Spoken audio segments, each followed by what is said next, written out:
Who killed Malcolm X?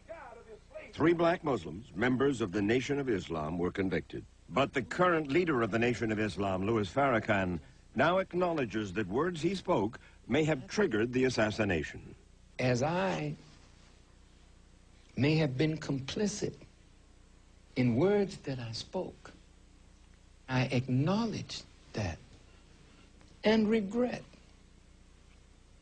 that any word that I have said caused the loss of life of a human being. Malcolm X was murdered 35 years ago in 1965. Today, the black revolutionary, once feared and misunderstood, enjoys a popularity and respect reserved for leaders like Martin Luther King, Jr. The autobiography of Malcolm X was named by Time magazine as one of the 10 most important nonfiction books of the last century. And Denzel Washington was nominated for an Academy Award for his portrayal of Malcolm in Spike Lee's film. Who killed Malcolm X? 3 black Muslims, members of the Nation of Islam, were convicted. 2 of them served 20 years. The 3rd is still not free. But the current leader of the Nation of Islam, Louis Farrakhan, has long been suspected as the instigator, the behind-the-scenes force who triggered the killing.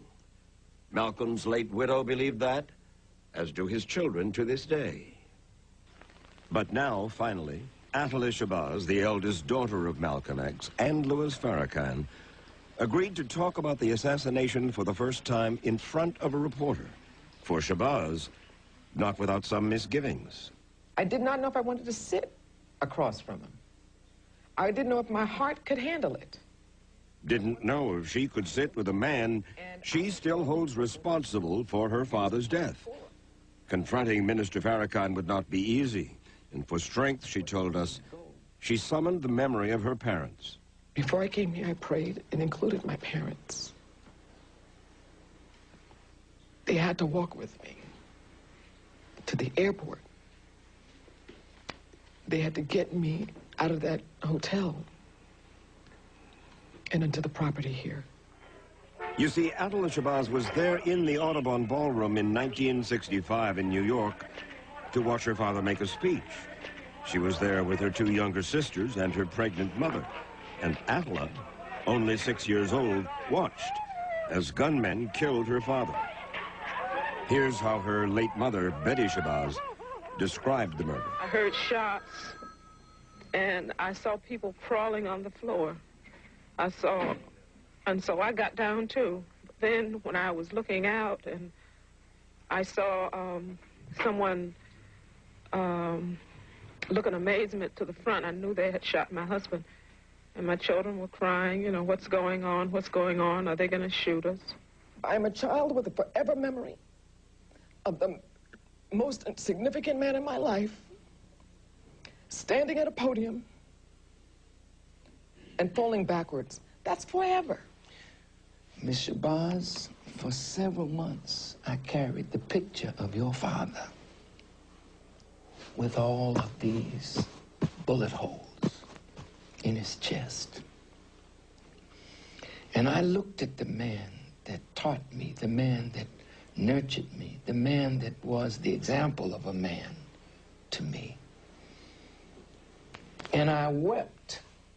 His pain came from their shared history. As is well known, Malcolm was a dope peddler and street hustler. But during his 7 years in prison, he was introduced to the teachings of Elijah Muhammad, considered a holy man by his followers in the Nation of Islam.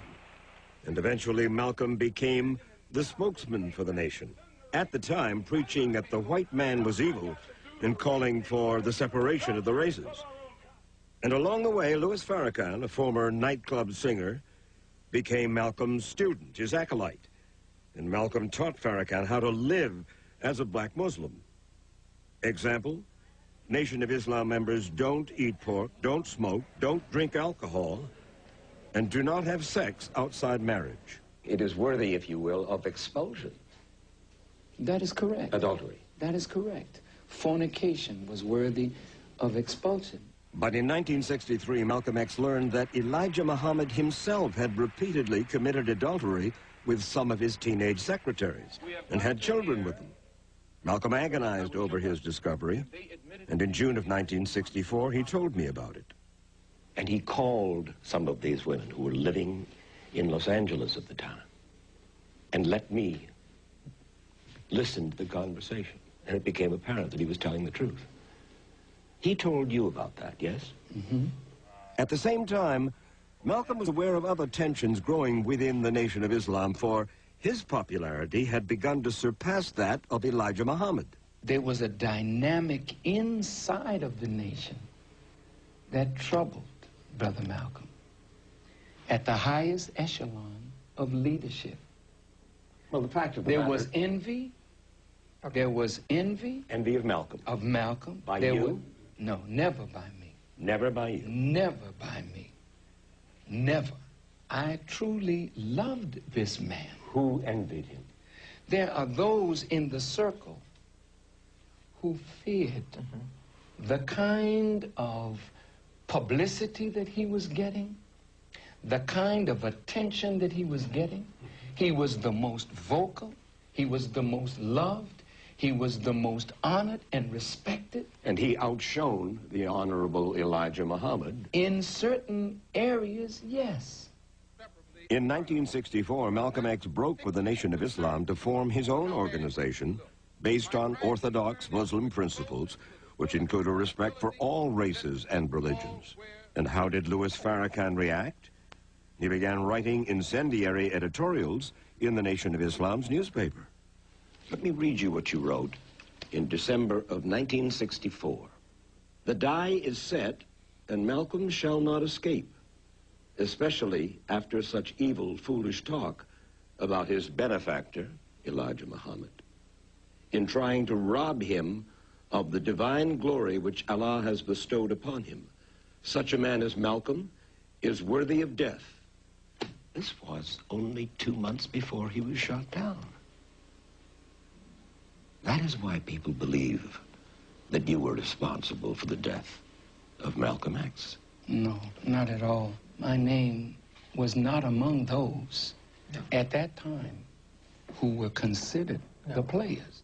Nonetheless, following those editorials, Malcolm and his family received numerous death threats from whom no one knows for sure. Are you not, perhaps, afraid of what might happen to you as a result of making these revelations? Oh, yes. I probably am a dead man already. But Farrakhan says that Elijah Muhammad had issued a warning to his followers. Leave Minister Malcolm alone. Those were orders. Those were instructions to us. Leave this man alone. But in February of 1965, while the family was asleep, Malcolm's home in New York was firebombed. And just 1 week later, 39-year-old Malcolm X was gunned down by members of the Nation of Islam. But there are those who still believe the government had a hand in Malcolm's death. Fact is, for years, the FBI and the New York City police had Malcolm X under surveillance. Just 7 years ago, he was still charging that Malcolm had deserved punishment. And if we dealt with him like a nation deals with a traitor, what the hell business is it of yours? But now Louis Farrakhan, recuperating from prostate cancer and facing his own mortality, has a different appreciation of Malcolm X, and he wanted Adil Shabazz to know it.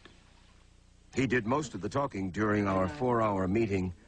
Finally, Shabazz could no longer hold back 35 years of anguish. Indeed, the FBI probably had something to do with it.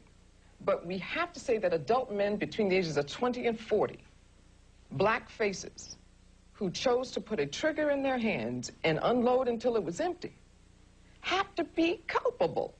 You can't keep pointing the finger because my father was not killed from a grassy knoll. And I have sisters who are spun out into this environment as tumbleweed, unhealed. We knew to stay silent because as a child, I thought it could happen to me. That if I spoke up or said something, they'd take my mother. They'd take one of us. I got to hear reports of the traitor deserved it, so it never could go away. Those reports didn't come from the government. Those reports did not come from the police. They came from the tan and brown and black faces that once claimed themselves as family members.